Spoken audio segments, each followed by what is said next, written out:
Kinabukasan, sumikat ang araw sa kampo habang nagtitipon sa labas ang lahat ng mga kalahok sa training.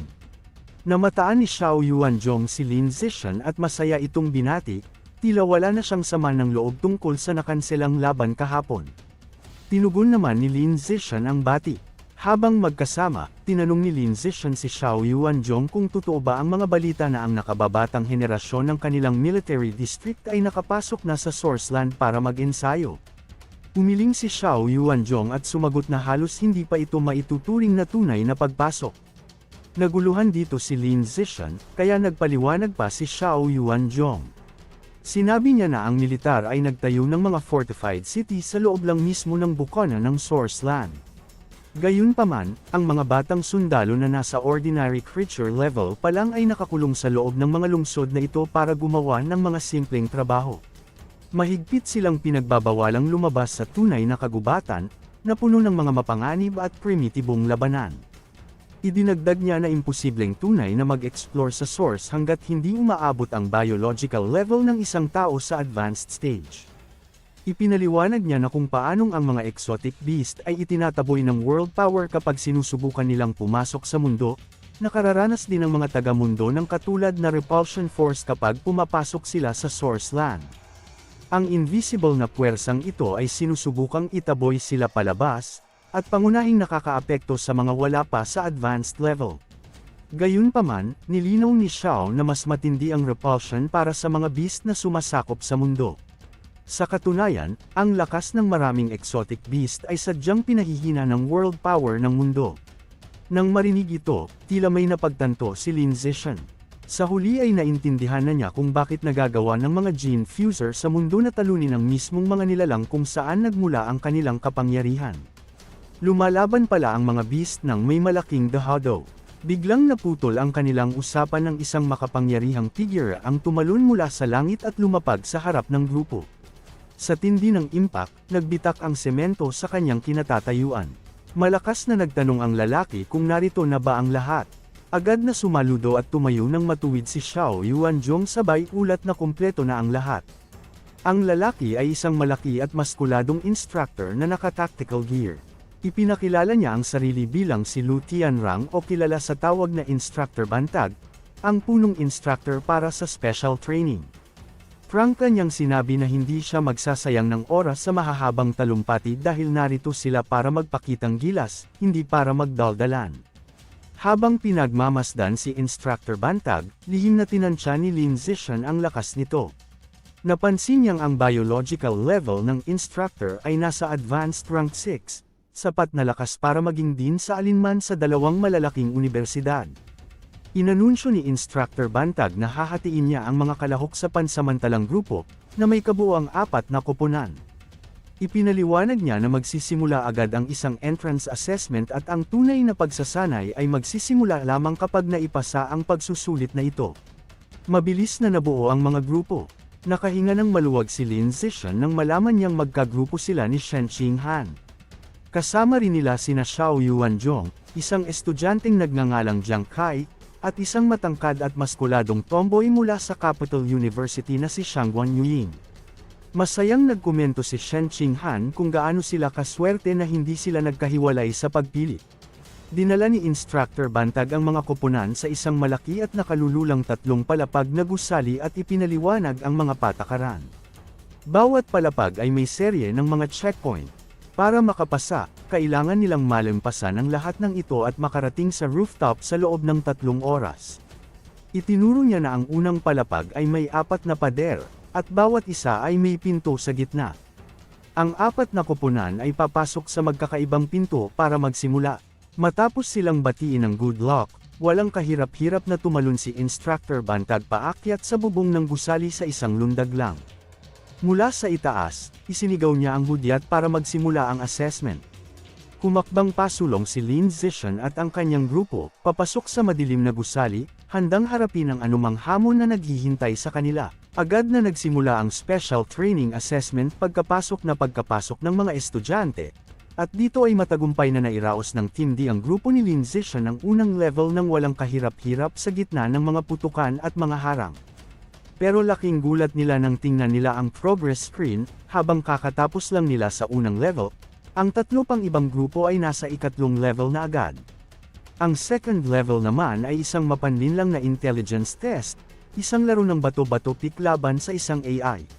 Sa tuwing matatalo sila, unti-unting sumasara ang pinto at nakukuryente ang buong team. Matapos ang ilang pagkatalo, nakaisip ng matalinong plano si Lin Zishan. Dahil alam niyang walang pattern ang galaw ng AI, gumamit siya ng basag na piraso ng salamin upang masilip sa reflection ang ititira ng AI bago siya gumalaw. Dahil dito, nagawa niyang itablaw ang laro ng sunod-sunod hanggang sa dahan-daang bumukas ang pinto ng ilang sentimetro, sapat para makalusot sila.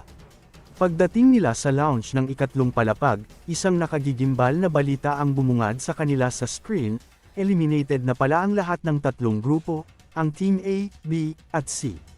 Napagtanto ni Lin Zishan na kung sino man ang mabilis na tumalo sa napakaraming malalakas na estudyante, siguradong napakadelikado nito. Ginamit niya ang kanyang danger perception ability para scan ang paligid, at doon niya nalaman na ang ikatlong floor ay nahahati sa 4 na kwarto, at bawat isa ay may bantay na malakas na robot. Base sa mga bakas ng dugo at mga wasak na gamit sa sahig, malinaw na ang mga robot na ito ay may matinding lakas sa opensa at depensa, at sila ang nagpabagsak sa ibang mga team. Sa kabila ng banta, buong kumpiyansang pinangunahan ni Lin Zishan ang kanyang grupo papasok sa isa sa mga kwarto. Magkakasamang humarap ang 5 sa napakalaking robot na nagsisilbing guardian ng level na iyon. Habang naghahanda ang koponan para sa nalalapit na bakbakan, biglang nagliwanag ang nag-iisang pulang mata ng robot bago ito walang pasubaling nagpaulan ng mga bala mula sa mga kanyong nakakabit sa mga braso nito. Kaagad na nagbabala si Xiao Yuanzhong sa kanyang mga kasamahan na mag-ingat, habang ipinaliliwanag na ang naturang robot ay gumagamit ng mga armor-piercing round na may sapat na lakas upang dumurog ng mga buto. Agad na naghanap ng mapagtatagwan ang grupo, at iminungkahi ni Junkai na hintayin muna nilang maubusan ng bala ang robot bago sila umatake. Pero mabilis na naglaho ang pag-asang iyon dahil hindi tumitigil ang robot sa pag-atake, hanggang sa mawasak na ang kanilang mga pinagtatagwan, doon ay napagtanto ni Lin Zishan at Shen Qinghan na masyadong marami ang bala nito. Kailangan na nilang lumaban agad kundi ay mawawala na sila ng proteksyon. Dahil sa takot sa ipinakitang lakas ng robot, nagpanik si Shangguan Huiying. Iminungkahi niyang sumuko na lang sila, dahil kung ang ibang team nga ay na-eliminate, pakiramdam niya ay wala na silang pag-asa. Pero tumangging umatras si Xiao Yuanzhong. Sinabi niya na gaano man kawalang pag-asa ang sitwasyon, hindi sila pwedeng sumuko dahil tiyak na mapaparusahan sila ng kanilang instructor dahil sa kanilang katorpehan. Sumang-ayon si Shen Qinghan at idinagdag na buo ang tiwala niya na basta si Lin Zishan ang namumuno, siguradong malalampasan nila ang level na ito. Dahil nabuhayan ng loob, naglatag ng bagong plano si Xiao Yuanzhong. Inanunsyo niya na dahil sila ni Lin Zishan ang nasa pinakamagandang kondisyon, sila ang direktang susugod ng harapan sa robot. Habang sina Junkai, Shen Qinghan, at Shangguan Huiying naman ang magsisilbing support mula sa malayo. Nang maayos na ang plano, biglang sumugod sina Xiao Yuanzhong at Lin Zishan mula sa kanilang pinagtatagwan habang patuloy na nagpapaputok ang robot. Habang pasugod sila, naghagi si Junkai ng 2 thermal sensing smoke grenades para bigyan sila ng oras. Pinatago niya sila sa lilang usok na harang sa mga thermal sensor ng robot para hindi nito malaman ang kanilang kinaroroonan. Kasabay nito, ginamit ni Shen Qinghan ang kanyang kapangyarihan at idineklara ang kanyang balak na papabagalan niya ang robot. Sa pamamagitan ng kanyang mental abilities, kinontrol niya ang mga likido sa loob ng system nito, na nagresulta sa pag-malfunction at pagbagal ng mga reaksyon ng makina. Ngayong sira na ang sensors at bumagal na ang bilis ng robot, ang tomboy na si Shangguan Huiying naman ang nagsilbing decoy. Buong husay niyang iniwasan ang mga bala nito para makuha ang atensyon ng kalaban. Nang makakita ng pagkakataon, binago ni Xiao Yuanzhong ang kanyang braso at binalot ito ng matigas na parang batong baluti. Tumalon siya ng mataas at buong lakas na isinuntok ang kanyang kamao sa ulo ng robot. Subalit, hindi kapanipaniwala ang depensa ng makina. Napaatras si Xiao Yuanzhong sa gulat at sakit, nagbitak ang baluti sa kanyang kamao at naramdaman niyang nabali ang mga buto sa kanyang braso. Agad namang sumunod si Lin Zishan sa pag-atake. Tumalon siya sa ere at nagpakawala ng isang napakalakas na sipa sa katawan ng robot. Ngunit, hindi man lang ito nawasak gaya ng inaasahan, noon ay napansin niyang ang lakas nito ay nasa peak na ng isang ordinary tier rank 8. Gaya ng suntok ni Xiao, halos walang talab ang sipa sa makapal na baluti ng robot. Dahil sa bugbog na ang katawan, sumigaw sa sobrang pagkadismaya si Xiao Yuanzhong, masyado raw matigas ang depensa nito para mabasag nila. Giit niya, kailangan nilang umatras at magpalakas muna bago sumubok ulit. Pero bago pa man sila makatakas, naglabas ang robot ng bagong sandata, isang kumikinang na asol na energy blade mula sa braso nito. Nagulantang si Xiao Yuanzhong at desperadong sumigaw para patakbuhin ang lahat. Napagtanto nilang bumalik na ang thermal sensors ng robot at nakikita na sila nito sa kabila ng usok. Biglang sumugod ang robot at tinarget ang hindi handang si Shen Qinghan. Itinaas nito ang dambuhalang energy sword at handa nang itaga ito sa kanya, habang napapasigaw ang kanyang mga kasamahan para babalaan siya. Sa isang kisap mata, hamarang si Lin Zishan. Agad niyang binuhat si Shen Qinghan at mabilis na tumalon palayo. Nailigtas niya ito saktong-sakto bago pa bumagsak ang espada ng robot sa kinatatayuan nito kanina. Dahil sa sobrang lakas ng kalaban, tuluyan nang gumuho ang loob ng grupo. Napaluhod si Shangguan Huiying sa sahig habang umiiyak, dahil kumbinsido na siyang babalik na siya sa pagiging babae matapos nitong pagsusulit kung sakaling bubuhayin pa siya ng robot. Patuloy ang paghabol ng robot habang dahan-daw ang sinusundan si Lin Zishan na bitbit pa rin si Shen Qinghan patungo sa ligtas na lugar.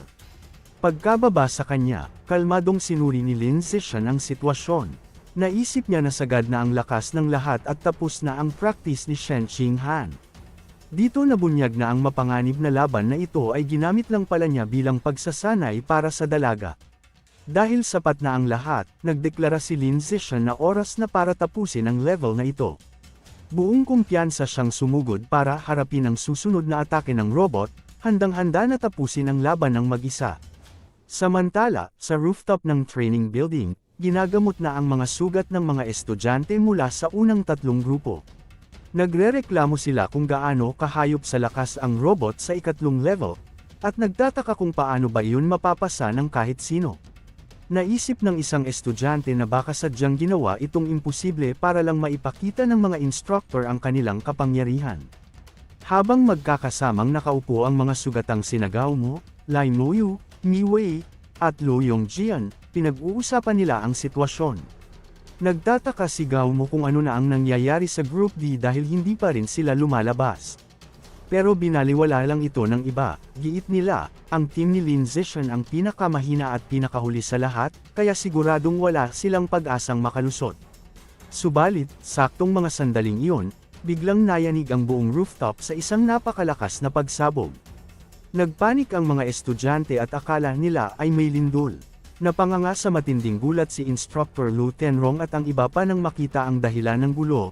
Doon ay lumabas sa gitna ng rooftop ang putol at umuusok pang ulo ng mismong robot na tumalo sa kanilang lahat, na naging dahilan ng kanilang pagkagulat sa di makapaniwala. Hanggang sa muli, ingat kayo at tandaan, ang kaban ng bayan ay kailangan bantayan o ang kinabukasan natin ay pupulutin sa kangkungan.